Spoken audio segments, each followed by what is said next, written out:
चंगाई, छुटकारा, पाप क्षमा, आनंद, शांति, अनंत जीवन। यह है ऐलान मसीह के क्रूस का, वह क्रूस जो गए 2000 वर्ष से पापी और कमजोर इंसान के लिए सामर्थ बन चुका है। परमेश्वर का पुत्र यीशु मसीह इंसान बनकर 2000 साल पहले धरती पर आया और पापियों की मुक्ति के लिए क्रूस पर बलिदान किया और स्वर्ग के आशीषों को हम पापियों के लिए धरती पर लाया।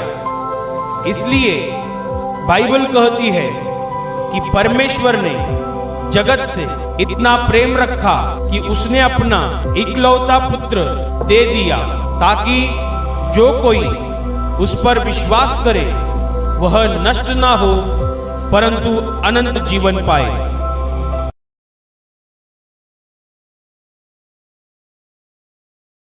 यूहन्ना का सुसमाचार अध्याय 2 वचन 1 और उससे आगे, पन्ना क्रमांक 131। फिर तीसरे दिन गलील के काना में किसी का विवाह था और यीशु की माता भी वहां थी। यीशु और उसके चेले भी उस विवाह में निमंत्रित थे। जब दाखरस घट गया तो यीशु की माता ने उससे कहा, उनके पास दाखरस नहीं रहा। यीशु ने उससे कहा, हे महिला, मुझे तुझसे क्या काम, अभी मेरा समय नहीं आया। उसकी माता ने सेवकों से कहा, जो कुछ वह तुमसे कहे वही करना। वहाँ यहूदियों के शुद्ध करने की रीति के अनुसार पत्थर के 6 मटके धरे थे, जिनमें 2-2, 3-3 मन समाता था। यीशु ने उनसे कहा, मटकों में पानी भर दो। उन्होंने उन्हें मुँह भर दिया। तब उसने उनसे कहा, अब निकालकर भोज के प्रधान के पास ले जाओ। और वे ले गए।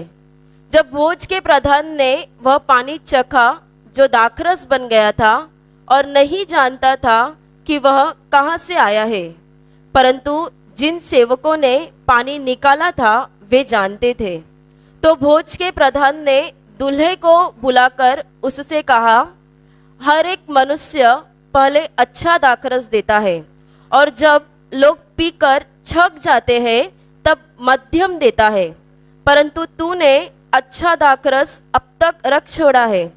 यीशु ने गलील के काना में अपना यह पहला चिन्ह दिखाकर अपनी महिमा प्रकट की और उसके चेलों ने उस पर विश्वास किया। Hallelujah, hallelujah, hallelujah, hallelujah, hallelujah. मेरे प्यारे भाई और बहनों, इस वचन में ऐसा लिखा हुआ है कि यीशु एक विवाह में गया हुआ था। यीशु और उसके चेले एक विवाह में गए हुए थे और वहां पर जब उनके पास दाखरस घट गया, खत्म हो गया, तब यीशु की माँ माता मरियम ने ऐसा कहा कि अभी इनके पास दाखरस खत्म हो गया है। तब यीशु ने अपनी माँ को ऐसा कहा कि मुझे तुझसे क्या काम, क्योंकि अब तक मेरा समय नहीं आया है। और फिर आगे ऐसा बताया गया है कि वहां पर यहूदियों के शुद्ध करने की रीति के अनुसार पत्थर के 6 मटके भरे थे। 6 मटके थे जिनमें 2-2, 3-3 मन इतना समाता था। मेरे प्यारे भाई और बहनों, तब यीशु ने सेवकों को आज्ञा दी कि मटकों को पानी से भर दो।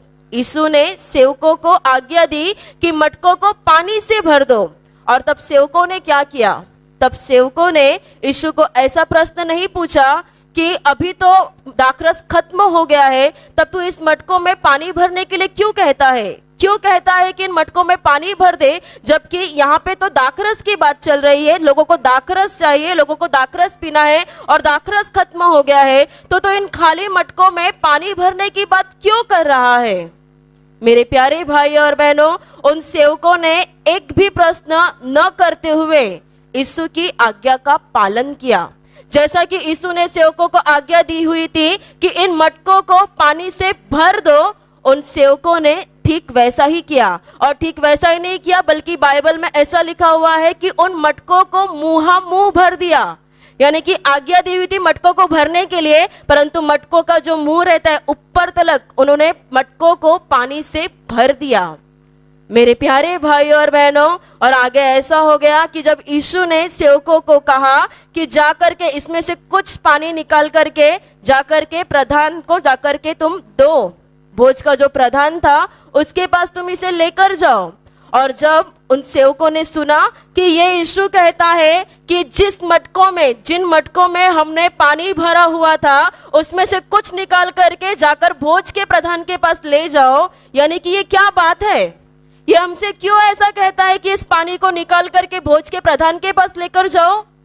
मेरे प्यारे भाई और बहनों, उस समय भी यीशु को उन्होंने ऐसा सवाल नहीं किया कि तू तो हमें इन पानी को निकाल करके भोज के प्रधान के पास लेके जाने की बात कर रहा है, जबकि यहाँ पर चर्चा है दाखरस की।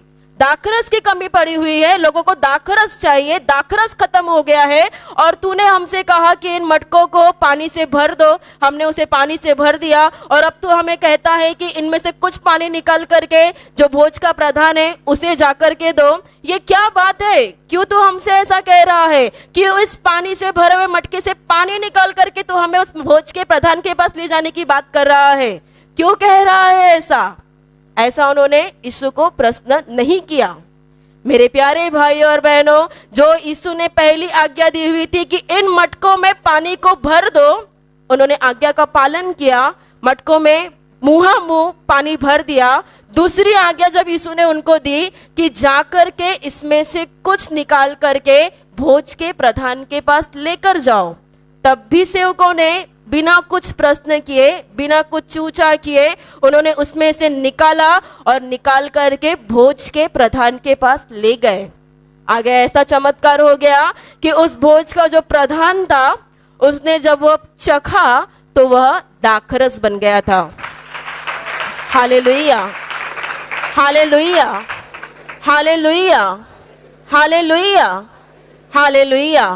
मेरे प्यारे भाई और बहनों, यहाँ पे सबसे महत्वपूर्ण बात यह है कि यीशु ने जो उन सेवकों को आज्ञा दी, उस आज्ञा के अनुसार उन सेवकों ने बिना कुछ कुड़कुड़ किए, बिना कुछ पूछताछ किए, बिना कुछ प्रश्न किए वैसा किया उन्होंने। और उसका इतना बड़ा चमत्कार हो गया कि जो 6 मटके थे जिनमें 2-2, 3-3 मन समाता था, जो इतने बड़े बड़े मटके थे जो कि खाली थे और जिनमें पानी भरने के बाद वे पानी नहीं रह गए, बल्कि उनका रूपांतरण दाखरस में हो गया। Hallelujah, hallelujah, hallelujah, hallelujah, hallelujah. मेरे प्यारे भाई और बहनों, यीशु ने जो इतना बड़ा चमत्कार करके दिखाया, बाइबल में ऐसा लिखा हुआ है कि ये यीशु का पहला आश्चर्य कर्म था, पहला आश्चर्य कर्म। और उस समय पे जब यीशु ने उनको आज्ञा दी हुई होगी तो दी थी, तब उस समय सेवकों को सोचना चाहिए था, एक बार तो बुद्धि से सोचना चाहिए था कि ये व्यक्ति कह रहा है, क्या वैसा करना चाहिए, क्या वैसा करना उचित है, ऐसा करने से क्या हो जाएगा, ये आखिर क्यों कह रहा है, ऐसा क्या हो जाएगा ऐसा करने से। उन्हें सोचना चाहिए था ना बुद्धि से, क्योंकि हम हमारी बातों को बुद्धि से ज्यादा सोचते हैं, बुद्धि का हम बहुत ज्यादा इस्तेमाल करते हैं, बहुत ज्यादा। मेरे प्यारे भाई और बहनों, इस घटना में लिखा है कि उन्होंने बिना कुछ सवाल किए, जैसा कि यीशु ने उन्हें आज्ञा दी, उसका उन्होंने आज्ञा पालन किया। और आज्ञा पालन करने से ही उन्होंने उतना बड़ा चमत्कार खुद अपनी आंखों से देखा। जब भोज के प्रधान ने उस पानी को चखा जो कि दाखरस बन गया था, तब वो नहीं जानता था कि ये दाखरस कहाँ से आया, परंतु लिखा है कि वे सेवक जानते थे कि ये दाखरस कहाँ से आया, क्योंकि जो मटके खाली थे, पूरी तरह से खाली 6 मटके थे, और उन मटकों में पानी भरने का काम उन सेवकों ने किया हुआ था, और वे जानते थे कि ये कहाँ से दाखरस आ गया।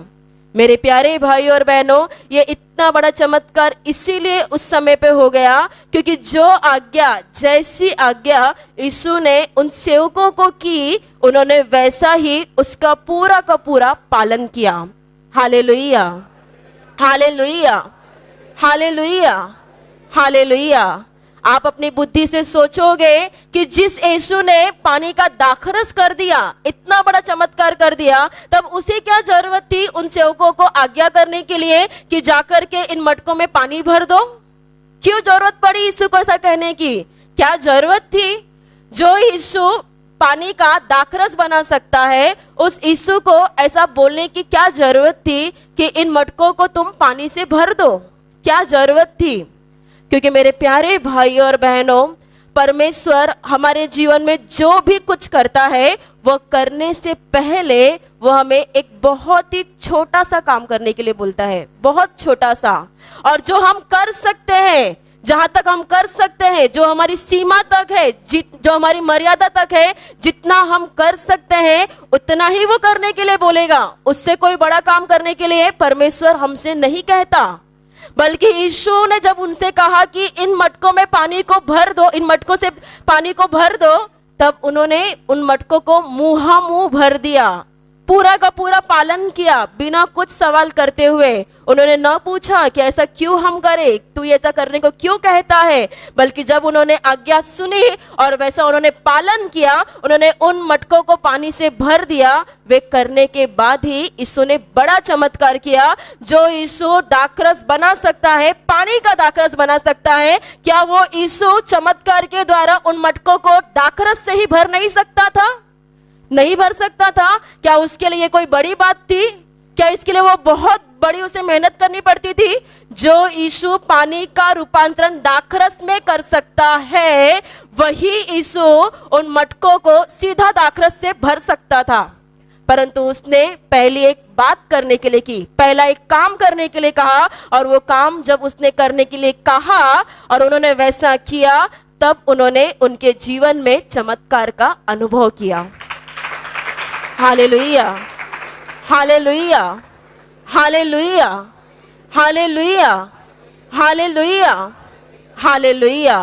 मेरे प्यारे भाइयों और बहनों, वही परमेश्वर हम में से हर एक मनुष्य को पहले कुछ तो भी करने के लिए बोलता है, कुछ तो भी करने के लिए बोलता है। और जब हम ऐसा करते हैं, तब अपने जीवन में हम चमत्कार नहीं बल्कि चमत्कारों के बारिश का अनुभव पाते हैं। Hallelujah, hallelujah, hallelujah, hallelujah. मेरे प्यारे भाई और बहनों, कई लोग यहाँ पर आकर के ऐसी गवाही देते हैं कि पहले हमें इस प्रार्थना घर के बारे में पता नहीं था, परंतु किसी फलाना भाई ने हमें यहाँ के प्रार्थना घर के बारे में बताया और उनकी सुनकर के हम यहाँ पर प्रार्थना में आ गए। पहले ही दिन हमारे जीवन में प्रभु ने काम किया और हमारे जीवन से ये समस्या निकल गई, या हमारे शरीर से ये बीमारी निकल गई। हमें चमत्कार का अनुभव महसूस हुआ। पहले जो हमारा जीवन पूरी तरह से रोगों से ग्रसित था, पहले जो हम पूरी तरह से अपने बीमारियों से जकड़े हुए थे, रो रहे थे, चिल्ला रहे थे, हमारी सुनने वाला कोई नहीं था, परंतु जिस दिन हमने उस भाई की सुनी और उसकी सुन करके हम यहाँ पर आए, तब जिंदा परमेश्वर कौन है उसे हमने जान लिया, उसे हमने पहचान लिया, जान लिया कि यही वो परमेश्वर है, जान लिया कि यही स्वर्ग और पृथ्वी का मालिक है। वे ऐसा बोलते हैं कि हमने जब उनकी सुनी और उनकी सुन करके जब यहाँ पर आ गए, तभी हमने हमारे जीवन में चमत्कारों का अनुभव किया, तभी हमने हमारे जीवन में आशीषों का अनुभव किया। जब उनकी सुनी तब, यानी कि मेरे प्यारे भाई और बहनों, सबसे महत्वपूर्ण बात है आज्ञा पालन। चाहे वो कोई भी व्यक्ति कोई क्यों ना हो, परमेश्वर सीधा हमसे डायरेक्ट स्वर्ग से उतर कर नहीं बोलेगा कि तुम आशीष प्रार्थना घर में जाओ, वहां पे तुम्हें चंगाई मिलेगी, तुम उस जगह पे जाओ, वहां पे तुम्हें शांति मिलेगी, तुम इस जगह पे जाओ, वहां पे तुम्हारे बीमारियों से तुम्हें छुटकारा मिलेगा।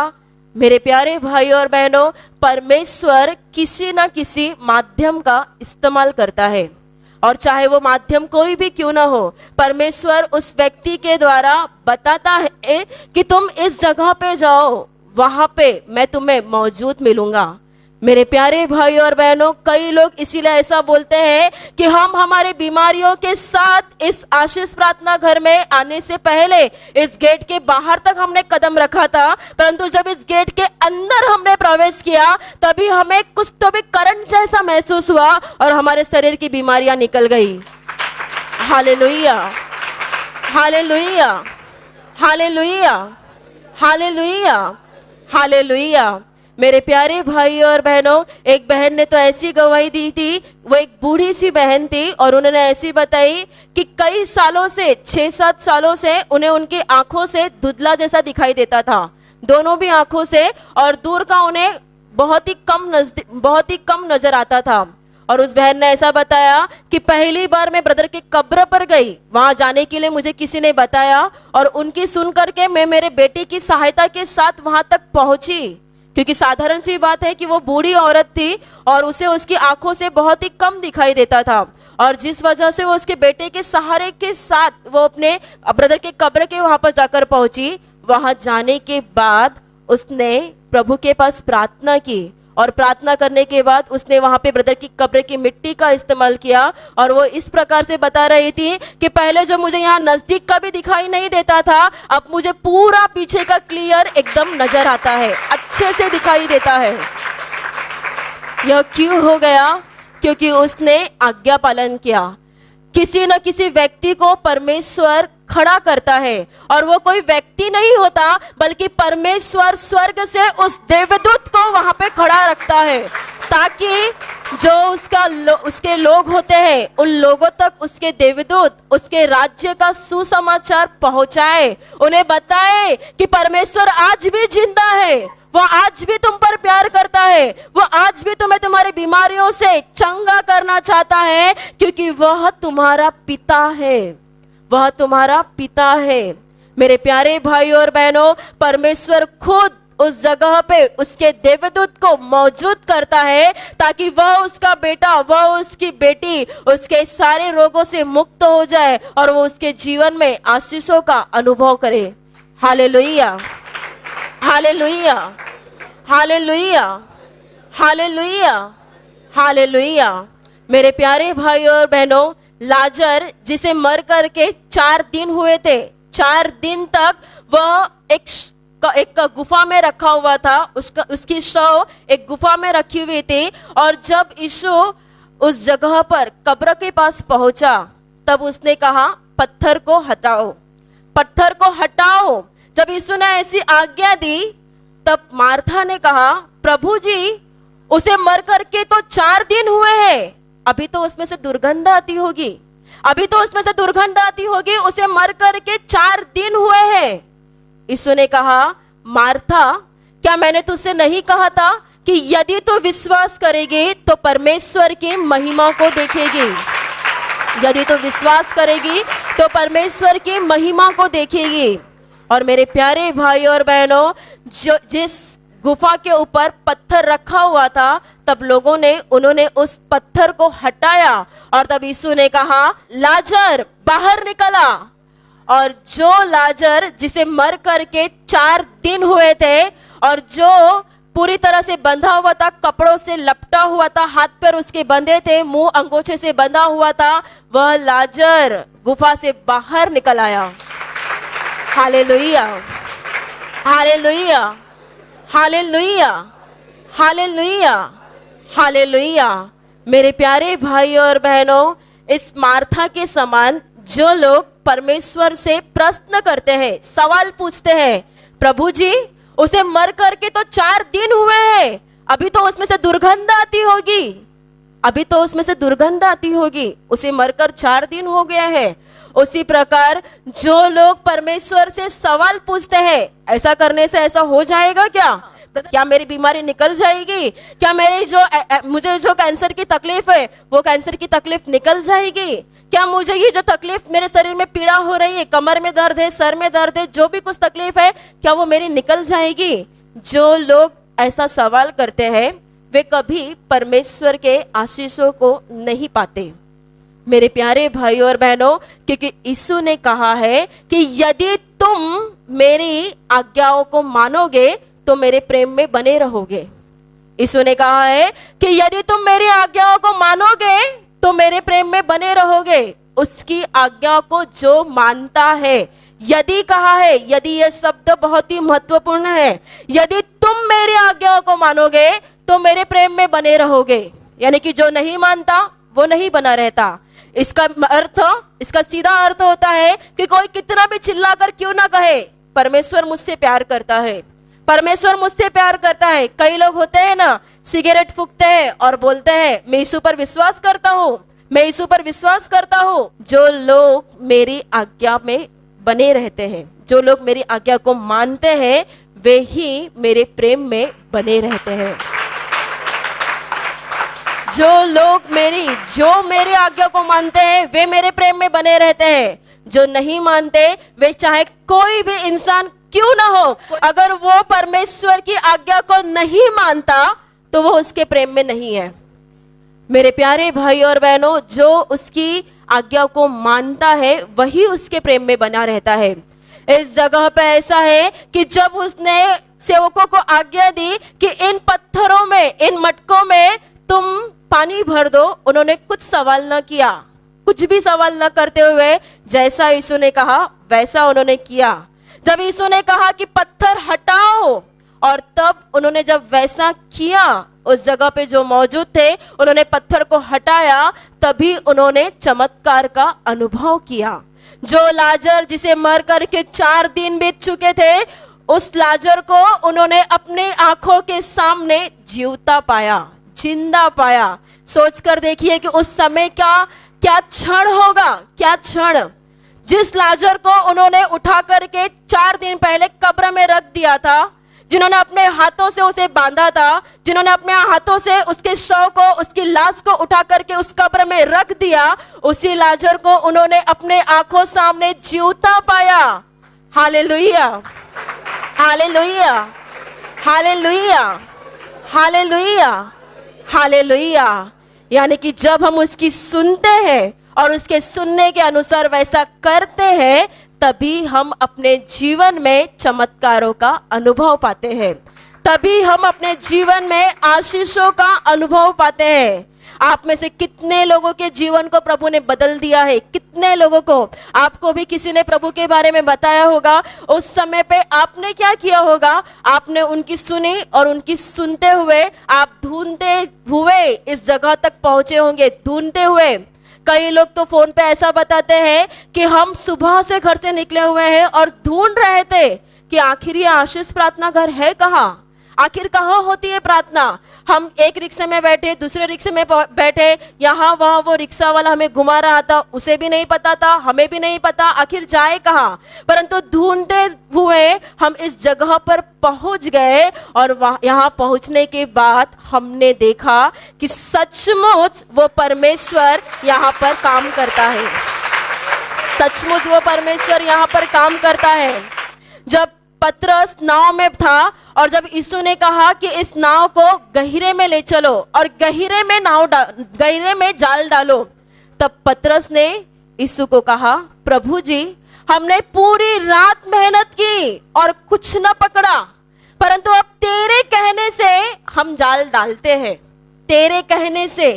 मेरे प्यारे भाइयों और बहनों, जब पतरस ने वैसा किया, गहरे में गया और उसने गहरे में जाल डाला, तब इतनी मछली पकड़ ली, इतनी मछली पकड़ ली कि यहाँ तक कि वो पूरी जाल फटने पर थी। और जब उन्हें खुद को निकालने को न जमा, तब उन्होंने अपने और मित्रों को भी बुला लिया कि आकर हमारी सहायता करो, क्योंकि ये जाल अब फटने पर है। और उन्होंने भी आकर के नाव के साथ उनकी सहायता करनी शुरू की।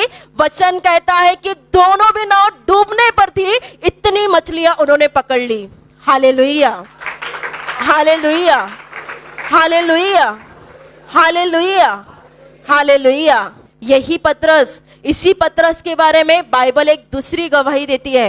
इस प्रकार से है कि जब यीशु ने पतरस को कहा कि तुम समुद्र किनारे पर जाओ और वहां जाने के बाद जाल डालना और वहां पे जो तुम्हें पहली मछली मिलेगी उसका मुंह खोलना और उसमें तुम्हें एक सिक्का मिलेगा, उस सिक्के को जाकर के तुम्हारा और मेरा दोनों का कर भर देना। कितना अनोखा काम है ये। हम कभी ये सोचने की बात तो दूर, हम सुनने के बाद वैसे कभी करेंगे भी नहीं, मेरे प्यारे भाई और बहनों, इसीलिए तो पतरस यीशु के पीछे पागल था। पागलों की तरह वो यीशु की सुनता था, और इसी वजह से वो जिसने यीशु ने उससे कहा कि तुम जाओ और जाने के बाद वहां पे जाल डालना, और जो तुम्हें पहली मछली मिलेगी उसका मुंह खोलना, और जो तुम्हें उससे सिक्का मिलेगा उस सिक्के को जाकर के तुम कर दे देना, तुम्हारा और मेरा दोनों का भी कर भर देना। मेरे प्यारे भाई और बहनों, पतरस ने वैसा ही किया। उसने कुछ सवाल नहीं किया कि यीशु, हे प्रभु, हे गुरु, तुम मुझसे ये कौन सी बात करने के लिए बोल रहा है? कौन सी बात? क्या कभी ऐसा हो सकता है अगर यीशु ने उससे कहा होता कि जाओ तुम समुद्र के पास, वहां पे तुम्हें एक व्यक्ति मिलेगा, उसे मैंने बताया है कि वो तुम्हें एक सिक्का दे देगा, उस सिक्के को जाकर के तुम अपना और मेरा दोनों के नाम का कर भर देना। तब पतरस बोलता कि हाँ प्रभु, सही बात है, मैं जाता हूँ। परंतु इस बात में यीशु कहता है, मछली का मुंह खोलना और उसमें से तुम्हें एक सिक्का मिलेगा, उस सिक्के को लेना और जाकर के अपना, हम दोनों का भी जाकर के कर भर देना। पतरस की क्या बात है, जैसा यीशु ने कहा उसने वैसा सुना, और वैसा जाने के बाद वह समुद्र किनारे पर गया, उसने जाल डाली और जो पहली मछली आ गई उसका मुंह खोला, और खोलने के बाद उसने देखा एक सिक्का निकला, उस सिक्के को उसने लिया और दोनों का कर भर दिया। Hallelujah, hallelujah, hallelujah, hallelujah, hallelujah. मेरे प्यारे भाई और बहनों, परमेश्वर की आज्ञा का पालन करना, परमेश्वर की आज्ञा का पालन करना, परमेश्वर आपको जो भी कुछ करने के लिए बताता है वैसा सुनना और वैसा करना। वैसा सुनना, सुन करके एक कान से सुनने से दूसरे कान से निकाल मत देना, बल्कि वो सुनने के बाद वैसा करना, क्योंकि यीशु ने कहा कि जो कोई मेरी आज्ञाओं को मानेगा वही मेरे प्रेम में बना रहेगा। यदि आपको उसके प्रेम में बना रहना है, यदि आपको उसके प्यार का, उसके आशीषों का अनुभव अपने जीवन में लेना है, तो उसके लिए उसकी आज्ञा का पालन करना बहुत ही जरूरी है। मेरे प्यारे भाई और बहनों, एक बहन ने एक और सुंदर गवाही दी थी। उस बहन ने ऐसा बताया कि उसकी एक पड़ोसन थे और उसके एक छोटे बेटे के मुंह में बहुत छाला आया हुआ था, और इतना छाला कि उसे बहुत तकलीफ हो रही थी, वो कुछ खा पी नहीं पा रहा था। और तभी उसकी पड़ोसन ने इस बहन को बता दिया कि मेरे बेटे के मुंह में इतना छाला आ गया है। तभी इस बहन को उसने कहा कि तुम्हारे पास कुछ दवाई होगी, कुछ इलाज होगा तो बताओ मुझे। तभी इस बहन ने उसे कहा, मेरे पास कोई दवाई नहीं है, मेरे पास ये तेल है, अगर वो तुम्हें चाहिए तो फिर लो और अपने बेटे के लिए इस्तेमाल करो। और तब उस बहन ने कहा, तेल? तेल से क्या हो जाएगा? तेल से क्या छाला निकल जाएगा? मैंने कितनी दवाइयां की, कितना सब कुछ किया, लेकिन छाला तो गया ही नहीं। तेल का इस्तेमाल करने से कौन सी बड़ी बात हो जाएगी? आखिर तुम बोल रही हो तो मैं इस्तेमाल करके देखती हूँ। उस बहन ने कहा कि उसने उसके पास से तेल लिया, और तेल लेने के बाद उसके बेटे के लिए इस्तेमाल किया, और दूसरे दिन आकर के बताया कि मेरे बेटे के मुंह में जो छाला आया हुआ था वो छाला पूरी तरह से नष्ट हो गया। Hallelujah, hallelujah, hallelujah, hallelujah. और फिर उसके बाद उस बहन के भी मुंह में छाला आ गया, और उसने वापस से दोबारा उस तेल का इस्तेमाल किया, और उसके मुंह के भी छाले पूरी तरह से नष्ट हो गए। Hallelujah, hallelujah, hallelujah, hallelujah, hallelujah. मेरे प्यारे भाई और बहनों, जब हम परमेश्वर की सुनते हैं तब वैसा करना बहुत ही जरूरी होता है, और जब हम ऐसा नहीं करते तब हम उसके प्रेम से, उसके चमत्कारों से वंचित रह जाते हैं, हम पीछे हो जाते हैं, हम उसके प्यार का पूरा अनुभव नहीं पाते। जिस बात को करने के लिए परमेश्वर आपको बताता है, जो करने के लिए परमेश्वर आपको कहता है, वैसा सुनो और वैसा करो, क्योंकि आज्ञा पालन ये बहुत ही जरूरी है। जब हम परमेश्वर की आज्ञा का पालन करते हैं तब हम केवल इस पृथ्वी को नहीं बल्कि पूरे स्वर्ग को हिला देते हैं, मेरे प्यारे भाई और बहनों। क्योंकि जब हम उसकी सुनते हैं तब उसके दिल को आनंद मिलता है, उसके दिल को खुशी मिलती है और वो देखता है कि मैंने जैसा कि तैसा इसे जैसा कहा था उसने वैसा ही किया है। और तब वो कहता है कि अब मैं तेरे जीवन में काम करूंगा, अब मैं तुझे मेरे आशीषों से भर दूंगा, अब मैं तुझे चंगाई दूंगा। मेरे प्यारे भाई और बहनों, जो लोग यहाँ पर अपने रोग को लेकर के आते हैं वे ऐसी गवाही देते हैं कि हम तो यहाँ पर लंगड़ते हुए आए थे, हम तो किसी का सहारा लेकर के आए थे, हम तो किसी के मदद से यहाँ तक पहुंचे थे, परंतु यहाँ आने के बाद जब यहाँ पर ऐसा बताया गया कि अपने बीमार हिस्से पे हाथ रखो, और हमने वैसा किया और हमारे शरीर से बीमारियां निकल गई। मेरे प्यारे भाई और बहनों, सुनना और वैसा करना, सुनना और वैसा करना बहुत ही जरूरी है। जो लोग वैसा सुनते हैं और वैसा करते हैं वे ही लोग अपने जीवन में चमत्कार नहीं बल्कि ब्रदर के भाषा में चमत्कारों की बारिश होती है उनके जीवन में। Hallelujah, hallelujah. और अभी मैं आपके लिए प्रार्थना करने जा रही हूँ। आपके शरीर के जिस भाग पर बीमारी है पूरे विश्वास के साथ वहाँ पर हाथ रखो, और यदि वहाँ हाथ नहीं रख सकते हैं तो अपने सीने पे हाथ रखो। पूरा विश्वास करो कि प्रभु यीशु अभी आपको छूकर ठीक करेगा, प्रभु यीशु अभी आपको छूकर आपके जीवन में अद्भुत काम करेगा। आपके शरीर में से हर बीमारी प्रभु यीशु के पवित्र नाम से इसी क्षण निकल जाए। आपके जीवन का सारा दुख प्रभु यीशु के नाम से इसी क्षण निकल जाए। आपके जीवन में काम करने वाली सारी अंधकार की शक्ति प्रभु यीशु के नाम से आपके जीवन से निकल जाए। सारे शैतान के बंधन आपके जीवन से टूट जाए। हर दुष्टात्मा को प्रभु यीशु के नाम से मैं आज्ञा दे रही हूँ, इसी क्षण इन्हें छोड़कर निकल जाओ और वापस उनमें नहीं आना। आपका जीवन परमेश्वर के आशीषों से भर जाए। स्वर्ग की शांति और स्वर्ग की खुशी पवित्र आत्मा आपके दिल में भर दे। आमीन।